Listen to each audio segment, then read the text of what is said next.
Bonjour et bienvenue dans ces favoris du mois de février. Aujourd'hui j'ai quand même pas mal de choses à vous présenter. Février a été un mois quand même plutôt court où j'ai quand même pu bien partager ma passion, bien faire des trucs qui me plaisent, mais j'ai quand même peu de favoris parce que peu de choses ont vraiment retenu mon attention contrairement au mois dernier.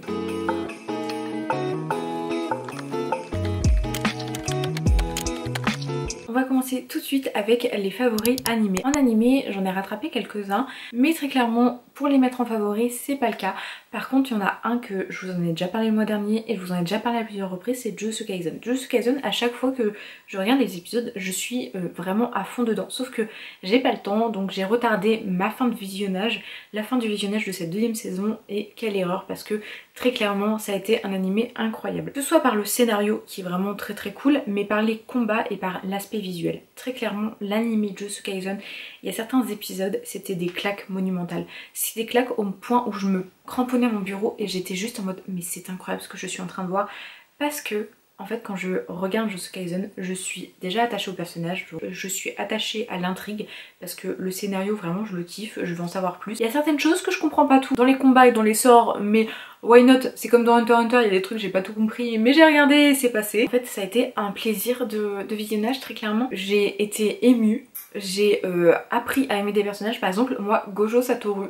Vraiment, dans la première saison, j'étais pas attachée à lui. J'avais aucun affect, j'avais cette notion de hype autour de lui, je la comprends, mais j'étais pas du tout adepte. Je ne suis toujours pas adepte, mais en tout cas, je suis attachée à ce personnage et j'ai plus... je lui accorde plus d'importance qu'avant, parce qu'avant bah j'arrivais pas du tout avec ce personnage, alors que là très clairement je le trouve très cool.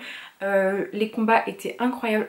Sukuna en combat ça a été une dinguerie, j'ai été scotchée. Yuji, vraiment le pauvre, il m'a fait trop mal au cœur. Je ne vais pas vous spoiler, ne vous en faites pas, mais juste, je vous dis juste ça, c'était un plaisir incroyable et franchement je vis pour regarder des animés comme ça parce que c'est ça qui me procure les plus grandes sensations. C'est pour ça que j'adore les mangas et les animés, parce que ce soit un manga d'action etc, un tranche de vie, je vais être prise émotionnellement et je sais pas, ça va me toucher parce que ça va faire écho à ma propre vie, ou que sais-je, je vais comprendre, je vais avoir de l'empathie etc. Quand je vais être dans une action, je vais être dans l'action en même temps, je vis vraiment mes expériences manga animés à fond et franchement, quoi que je lise, quoi que je regarde, que j'aime, bien sûr, il va y avoir toujours un truc qui va m'accrocher, et les animés, quand ils sont bien faits, quand il y a une bête d'animation, des bêtes d'OST, les silences quand il les faut etc. Franchement c'est juste un plaisir pour moi tout simplement, et vraiment Jujutsu Kaisen a été un plaisir. Ensuite on va parler de manga. Là, tout d'abord il y a Le Vendeur du magasin de vélo. Je vous l'avais présenté parce que ça a été un manga qui m'a été offert, donc bien sûr quand il y a des nouveautés je vous fais une vidéo un peu plus complète qui s'appelle Première Impression, où je reviens dessus en large, en long, à travers. Pour l'instant je vais quand même vous en parler, c'est le but quand même de cette vidéo, mais pour un avis vraiment plus complet, je vous laisserai aller voir cette vidéo quand je la sortirai parce que pour l'instant elle n'est toujours pas filmée. En tout cas, Le Vendeur du magasin de vélo, on va suivre deux personnages. Un personnage qui travaille dans un magasin de vélo, c'est le vendeur, waouh, qui ressemble à un voyou etc. Et il va tous les jours voir quelqu'un passer qui a un vélo, qui fait du bruit, qui vraiment il les ramasse le vélo. Vraiment faut se le dire, il les ramasse, et c'est une jeune fille, Anno, qui le conduit pour aller au travail. Cette jeune femme, elle travaille, elle a un travail quand même dans les bureaux, plutôt lambda, mais c'est une jeune femme quand même plutôt timide qui a du mal un peu à affirmer ses choix. C'est une personne qui sait ce qu'elle veut, mais elle aime pas un peu contrariée, elle est extrêmement gentille on va dire. En fait du coup on va suivre par un concours de circonstances bien sûr le vendeur du magasin de vélo, un vélo cassé. Ils vont réussir à avoir un peu un moment d'accroche où les deux personnes vont échanger ensemble, et en fait plus qu'échanger ils vont s'apprécier, et sur ce tome on va suivre un petit peu cette relation qui va commencer à débuter, en tout cas ce rapprochement, mais plus que ça on a vraiment un côté sociétal un peu mélancolique parfois, parce qu'on a des réactions, on voit des choses qui vont nous briser le cœur, parce qu'on se dit bah oui c'est des choses qui peuvent arriver à tous les jours quand tu vas au cinéma et qu'on dise non mais moi j'ai pas envie de regarder le film que t'as envie de voir, des choses comme ça. Et enfin il y a pas mal de petites choses quand même ultra intéressantes. Il y a ce côté sociétal, il y a ce côté de la romance, il y a ce côté un peu humour, il y a ce côté entre la vision sur le voyou et elle qui avait un peu peur avec au début, enfin pas mal de choses plutôt cool qui en font un excellent manga. J'adore les tranches de vie et si je suis impactée, bah c'est au mieux, et là très clairement j'ai été impactée. Ensuite un autre manga que je vais vous présenter c'est Ushi Infection. Alors Ushi Infection est un manga que j'aime beaucoup. Dans ce tome c'est le tome 8 donc je ne vais pas vous spoiler, mais j'ai trouvé qu'on avait une notion ultra intéressante et ultra importante dans une relation qui va être l'aspect familial, parce que certes on est en relation, on est avec quelqu'un, mais mine de rien cette personne est plus ou moins proche de sa famille et on va potentiellement côtoyer cette famille. Et on va voir Otsumi qui va rencontrer les parents de Yuki et va s'en suivre en fait presque tout le manga est sur Utsumi qui va parler, discuter avec son père, qui va en fait donner confiance au père de Yuki sur sa personne, sur la personne qu'il est. Il veut faire bonne impression, il veut en même temps être lui-même et c'est ce qu'il arrive à faire. Je trouvais qu'on avait un excellent mélange entre la romance de Yuki et Utsumi, entre leur avancement dans leur relation et ce côté un peu sociétal de la rencontre avec les parents, de mettre en confiance les parents, etc. Je sais pas, ça m'a touchée, ça m'a impactée parce que je vais pas vous mentir, je lis une romance pour suivre la romance, pour suivre l'avancement certes, mais tu vois, ça reste toujours un peu en second plan et je suis vraiment le couple principal et en général quand c'est pas le couple principal, je lis, j'aime bien, mais c'est pas forcément ce qui m'importe le plus. Genre c'est un peu dire à dire mais enfin moi je kiffe mes couples bébous et du coup bah moi je veux suivre juste mes couples et en grandissant je commence à voir un peu plus l'ampleur, à voir les côtés sociétals, tout ça, ce que je vous parle beaucoup sur ma chaîne mais vraiment ce tome, je l'ai savouré, j'ai été un peu émue, c'était un petit peu drôle, je sais pas, j'ai adoré cette rencontre, cette interaction entre les deux personnages qui est le père et Utsumi. En plus ça présente sur des prochains tomes en fait toujours plus de profondeur dans leur relation et ça j'adore et vraiment c'est... Plus je lis les mangas et plus je suis fan. Ensuite on va parler de jeux vidéo. Alors, et de jeux en ligne. Tout d'abord je vais commencer par le jeu un peu moins perso, mais ça va être Baldur's Gate. Alors Baldur's Gate 3, donc je vous en parle, mais je vous en reparler je pense bientôt dans un prochain favori, peut-être en plus longueur parce que j'ai que 13 heures de jeu très clairement, mais je voulais juste quand même le souligner ici. Je vous en avais parlé le mois dernier que je commençais un nouveau jeu. J'ai beaucoup travaillé donc j'ai pas pu avancer comme je voulais mais j'ai trouvé ça ultra intéressant, ultra cool. Un nouveau système de jeu, un nouveau jeu à jouer toute seule parce que pour l'instant je jouais qu'à Genshin et juste je kiffe la notion de RPG, la notion de choix, la notion de lancer le dé, etc. C'est des choses que je ne connaissais pas, c'est des choses que très clairement j'ai vu Amandine y jouer, je me suis dit tiens j'ai envie d'y jouer aussi, j'y joue. Mais sauf que je me lance, genre je peux pas jouer genre 30 minutes, je suis obligée de jouer à des grosses séances de 2-3 heures donc faut que je réserve ma soirée pour ce jeu donc pour l'instant je ne peux pas correctement.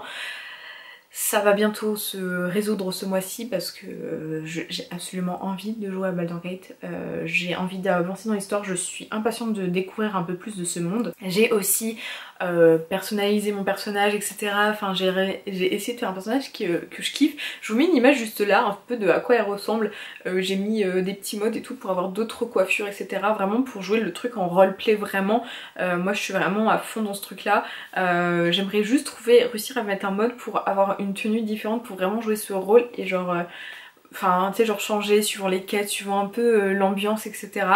Pour vraiment me mettre dans ce côté roleplay et j'adore ça franchement, j'adore ce jeu et j'ai trop hâte d'y pouvoir y rejouer. Et le deuxième que je rejoue depuis quelques temps, alors c'est pas un jeu à proprement parler, ça s'appelle Sailor Fuku, c'est entre le jeu et les réseaux sociaux, c'est un jeu auquel je jouais quand j'étais au collège donc vraiment c'est très basique, c'est vraiment juste on a notre personnage, on va dire notre Sailor, il y a des niveaux etc pour monter mais genre full, avoir des likes etc. Enfin vraiment c'est très bateau sauf que en fait ce que j'aime sur ce jeu c'est le côté un peu genre solidarité, vie sociale etc. parce qu'on a des clubs auxquels on peut s'inscrire et partager notre passion, discuter avec des gens. Il y a moins de personnes sur ce jeu par rapport à l'époque où j'y jouais donc c'est vrai qu'il y a moins d'interaction que si. Par contre il y a ce côté aussi où il y a des trucs d'habillement et sauf que les habits qu'on met c'est pas des habits du jeu, c'est des habits que des gens ont créés pour importer dans le jeu. Et genre c'est un peu les créatifs de tendance. Enfin c'est très compliqué mais en même temps j'étais obligée de vous en parler parce que ça fait 2 mois que j'y joue un peu, pas tous les jours mais presque en fait où genre j'arrive, je change, je fais mon petit travail, je mets 2-3 petits trucs, j'échange surtout avec des personnes et ce qui a été cool c'est que j'ai échangé avec une abonnée genre par pur hasard, c'est une meuf qui me suivait sur TikTok et qui me dit mais attends genre ton pseudo il m'a un peu choquée, enfin il m'a interloqué quand je suis allée sur ton profil, tu serais pas Mélène et tout, je fais bah si.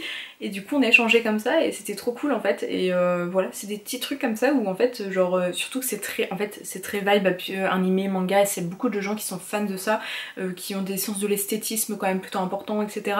C'est le genre de trucs que j'aime bien. Il y a des petits festivals où tu peux t'habiller, enfin voilà, c'est très chill. Mais en fait ça permet de me réveiller tranquillement, de manger tranquillement sans faire quelque chose de trop chronophage et sans trop me prendre la tête, et ça me permet aussi de manger un peu plus lentement.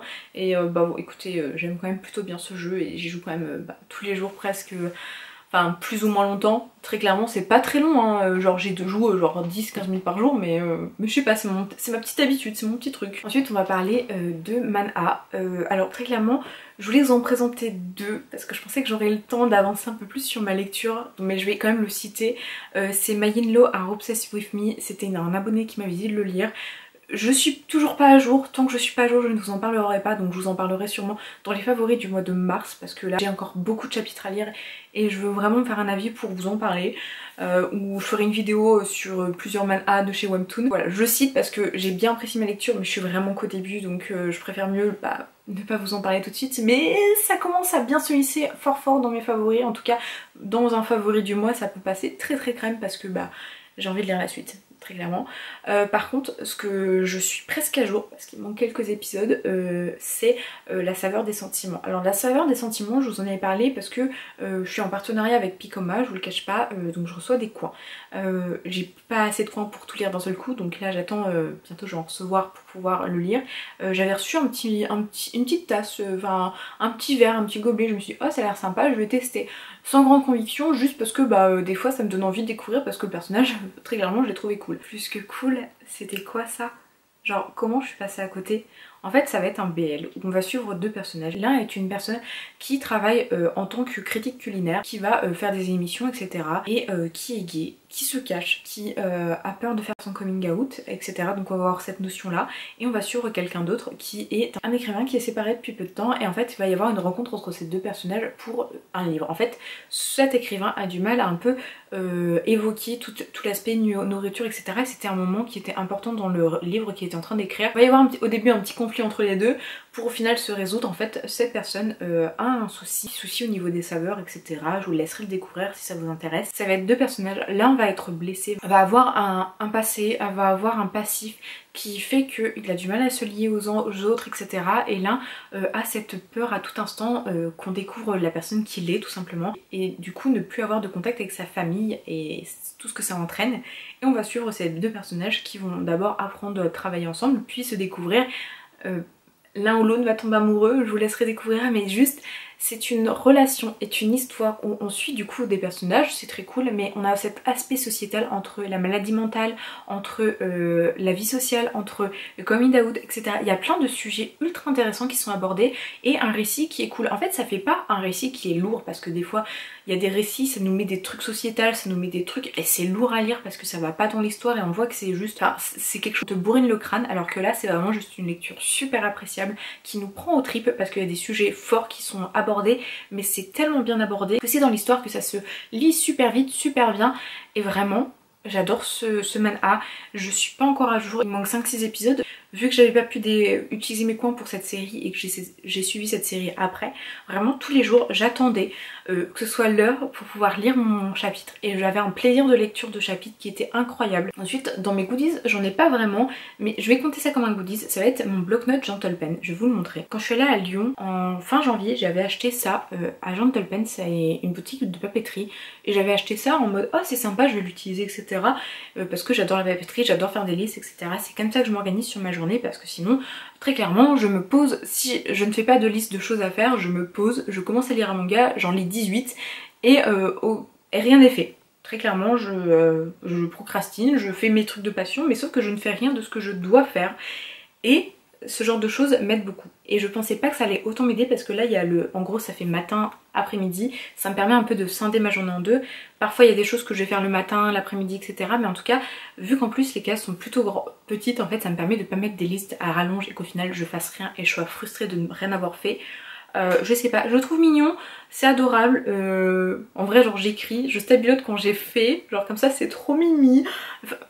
Enfin, voilà, il m'en faut pas plus. Je l'adore. Ensuite dans ce qui va être mes favoris random, j'en ai peu. J'ai passé un mois quand même beaucoup à travailler, mais j'ai quand même quelques favoris. Le premier ça va être Disney. Alors Disney, un peu compliqué parce que vraiment genre j'ai enchaîné mes journées de travail et genre entre pas mal de journées de travail j'ai été une journée à Disney, donc j'étais trop fatiguée, j'ai pas pu voir le feu d'artifice du soir. Heureusement je l'ai déjà vu, sinon vraiment j'aurais été dégoûtée de ne pas l'avoir vu. Mais la journée à Disney était très cool. C'était sous la pluie, moi la pluie ne me gêne pas, mais par contre du coup sous la pluie ça veut dire qu'il n'y avait personne. J'étais un jeudi en semaine, hors vacances scolaires, hors saison un petit peu touristique à Disney parce qu'il n'y avait pas de décoration ultra intéressante. Sous la pluie, je peux vous dire, je n'ai pas attendu. Le seul moment où j'ai réellement attendu, c'est 20 minutes à la dernière attraction qui est ouverte. C'est tout. Sinon, je n'ai pas attendu une seule fois. J'ai pu faire toutes les attractions que je voulais. Si je voulais les faire 2 fois, j'ai pu les faire 2 fois. J'ai acheté des petits trucs qui m'ont plu. Je voulais pas, mais pas non plus dans mes favoris parce que bah c'est pas non plus les meilleures choses que j'ai achetées à Disney. Il y avait peu de, vu que j'étais hors saison, j'avais peu de tasses vraiment belles, peu de trucs vraiment très cool.